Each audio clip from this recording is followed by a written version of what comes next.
Mudah-mudahan kamu semua selalu dalam keadaan sehat walafiat, segar bugar tidak kurang satu apa, dan mudah-mudahan Allah bukakan hati kamu untuk diisi dengan ilmu yang bermanfaat, juga taufik hidayah sekaligus bisa mengamalkan apa yang telah Anda ketahui, karena betapapun tidak henti-hentinya semuanya, termasuk saya, guru-guru Anda, orang tua, bermohon kepada Allah Subhanahu wa Ta'ala, kamu bisa berhasil, kamu bisa sukses, kamu bisa mendapatkan suatu buah yang manis dari ilmu yang bermanfaat itu.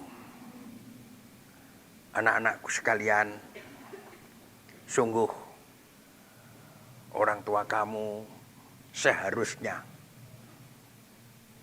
gembira, senang melihat kamu, terutama dalam keadaan seperti sekarang ini. Kami ukur dengan ukuran kami sendiri. Kalau melihat kamu tidak hanya cantik, tidak hanya bersih, tetapi kamu benar-benar menjadi putri-putri yang pantas untuk menjadi andalan. Ini menurut ukuran dan anggapan saya sendiri. Makanya sangat keliru kalau orang tua tidak bersyukur bahwa punya anak-anak seperti ini, anak yang ada di pondok pesantren, dan hanya memimpikan suatu kesejahteraan duniawi, suatu kemegahan yang sedemikian rupa, dan hanya memimpikan sesuatu yang pada hakikatnya adalah merupakan mimpi yang tidak akan menjadi suatu kenyataan, yang disebut dengan fata morgana. Maka daripada itulah kita semuanya memang harus bersyukur. Imam Abu Hanifah seperti dikatakan di dalam kitab Ta'limul Muta'alim mengatakan, jadi saya ini mendapat futuh dari Allah Subhanahu wa Ta'ala ini karena apa? Setiap kali aku ini memahami suatu masalah, setiap kami ini bisa membuka hal-hal yang saya anggap sulit, saya bersyukur. Membaca alhamdulillah wa syukurillah, ini penting. Jadi kita semuanya, kamu semuanya juga begitu. Kalau ngaji angel kok malih iso, begitu dibuka oleh Allah Subhanahu wa Ta'ala, kamu memang wajarnya, logisnya membaca hamdalah sebagai syukur. Karena apa? Asyukru qaidun ni'mah. Syukur itu adalah serimpungnya nikmah. Kita mendapatkan kesenangan, kemudian kita syukur. Nikmah ini tidak mudah lenyap. Tetapi sebaliknya, kalau kita tidak mengenal syukur, tidak pernah terima kasih matur nuwun kepada Allah Subhanahu wa Ta'ala, nikmah itu mudah sekali hilang. Maka dikatakan Allah mengenalkan nikmah kepada kita itu sedemikian rupa. Halus, maklum Allah Maha Hikmah. Tetapi kalau kita tidak mengenal nikmah kita benar-benar tidak mau tahu dengan adanya nikmat, akhirnya Allah akan mengenalkan nikmat yang diberikan itu dengan hilangnya nikmat tersebut. Saya ulangi, mengenalkan nikmatnya itu dengan menghilangkan nikmat tersebut. Contohnya, kita itu punya orang tua, baik laki ataupun perempuan, bapak ataupun ibu. Kita jarang menyadari bahwa kita itu punya nikmat yang sangat besar. Ini termasuk saya sendiri. Waktu kita punya orang tua, tidak pernah kita membuka kitab angel-angel, monjit, kamus dan lain sebagainya. Cukup tanya kepada orang tua pada waktu itu. Namun begitu juga kita tidak bersyukur. Mboten matur nuwun kalih Gusti Allah Ta'ala yang ngatasin duwe bapak iso ngaji, kena ditakoni, bisa memberikan penjabaran, penjelasan, ila akhirih. Biasa-biasa saja. Tuh. Lah, baru setelah orang tua tidak ada, kita sadar, oh begini rasanya ditinggal orang tua. Longso, kangelan, dan seterusnya, dan seterusnya. Makanya Allah kadang-kadang begitu. Dan pantasnya kita bermohon kepada Allah, ya Allah, kenalkanlah aku ini kepada nikmat-Mu dengan keberadaannya. Dengan masih adanya nikmat tersebut. Jangan sampai aku ini kau kenalkan nikmat dengan hilangnya nikmat itu. Kowe kan wis tak wae nikmat. Lah pundi Gusti? Saiki wis ora ono, kowe diwehi mbiyen ora matur nuwun kok ya. Lah otomatis ora ono saiki. Lah kalau terjadi seperti itu kita tinggal menyesal. Kita nyesal banget. Maka daripada itu kita selalu bersyukur kehadirat Allah Subhanahu wa taala. La in syakartum la azidannakum wa la in kafartum inna azabi lasyadid. Kita masih syukur. Apapun harus kita syukuri. Apalagi kalau kita pinter-pinter syukur, apapun itu biasanya ki awet. Gak terima awet, mundak-mundak, soyo akeh, soyo barokah, soyo berenah. Wis segala bentuk nikmat biasanya seperti itu. Makanya jangan sampai kita ini lantas gampangke nyepeleke nikmat sing diparingke dening Allah Subhanahu wa taala. Anak-anakku sekalian, alhamdulillah saya sendiri terima kasih banget kepada semua guru, semua pembimbing, pengurus di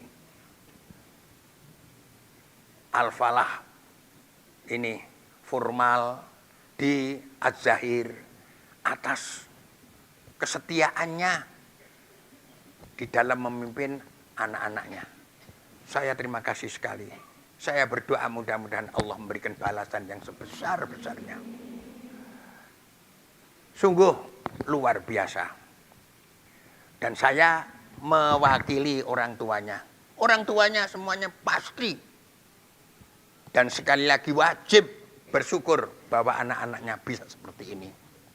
Ini sangat baik, sangat luar biasa. Jangan sampai anak-anak yang sudah baik ini menjadi buruk, menjadi tidak baik, dan tidak tertata dengan rapih. Jangan sampai. Telatenlah kita semuanya. Para bapak guru, mbak-mbak, para pengurus. Bagaimana anak-anak ini tetap baik. Alhamdulillah, Masya Allah, kita harus memperbanyak ucapan tahmid dan syukur kepada Allah Subhanahu wa taala. Ini sangat penting. Ini sangat penting. Anak-anakku, kamu semuanya di pondok ini ngaji. Ngaji sesuai dengan tingkatan kamu sendiri, sesuai dengan kitab yang tersedia, kitab yang besar maupun yang kecil. Kita ngaji ini tidak sekedar belajar. Itu double fungsi. Di antaranya apa? Di antaranya bahwa ta'allum kita itu adalah untuk ibadah. Untuk ibadah. kita belajar membaca Al-Quran. Sekaligus kita beribadah dengan tilawatil Quran. Karena Al-Quran itu adalah pusaka, karena Al-Quran itu adalah catatan utama bagi umat Islam. Al-Quran salah satu di antara kedua warisan yang ditinggalkan oleh Rasulullah Shallallahu Alaihi Wasallam itu adalah Al-Quran. Itu adalah Al-Quran. Satunya lagi sunnah. Nabi mengatakan taraktu fikum amroini lan tadillu ma tamaksaktum bihima abadah. Aku tinggalkan dua hal untuk kamu yang kamu tidak akan sesat manakala kamu mengamalkan keduanya. Satu Al-Quran, dua adalah sunnah. Sunnah itu artinya hadis, artinya lagi adalah apa yang telah dilakukan, dicontohkan, diamalkan oleh beliau Rasulullah Shallallahu Alaihi Wasallam. Kemudian kita tirukan. Itulah sunnah. Dan itu kalau kita amalkan, kita tidak akan sesat. Tetapi kalau kita itu ngeleor, meninggalkan dua hal tersebut, pasti kita itu sesat. Meninggalkan Al-Quran sesat. Meninggalkan sunnah sesat. Quran itu pusat, pokok. Maka daripada itu kita belajar Al-Quran tidak sekedar membaca. Tidak sekedar membaca. Tetapi kita harus belajar memahami. Belajar mengerti makna dan arti. Itu Al-Quran. Jadi Al-Quran yang menjadi pusaka itu hendaknya kita pelajari, kita pahami. Ya syukur alhamdulillah. Kita bacanya baik, kita bisa hafal, alhamdulillah. Tapi menghafal Al-Quran itu pun tidak mudah, semudah pembalik telapak tangan. Bahkan kadang-kadang sudah hafal hilang. Itulah Al-Quran. Karena apa? Ya seperti dikatakan Rasulullah Shallallahu Alaihi Wasallam sendiri, masalu sohibil Quran kamasali sohibil ibil. In ahada alaiha amsak, wa in atlaqoha zahabat. Perumpamaan orang yang hafal Quran itu seperti orang yang punya unta. Kalau kita punya unta, kita cencang, kita tali, ya unta tidak akan hilang, tetap kita punya. Tapi kalau kita lepaskan, zahabat hilang. Mergo unta ki senajan mlakune demek, tapi istiqomah. Wong ki istiqomah, oh, hasilnya kathah ya kaya ngapalne alfiyah, ngapalne Quran, ajek mek sak ayat, mek sak bait. Tapi ajek tidak lama nanti akan selesai, akan dol istilah sampean. Sama dengan itu. Maka daripada itu jangan sampai kalau kita punya hafalan kemudian kita itu lali sembrono, ora tau diwaca, ora tau didres, akhirnya hilang. Nek wis hilang ya rugi. Nah ini zahabat, rugi kita. Kamasali sahibil ibilil muaqqalah. In ahada 'alaiha amsak wa in atlaqaha zahabat. Makanya hati-hati, ojo pe hafal Quran sak penake diang-diang. Nanti lupa sampean mengembalikan lagi itu sulit.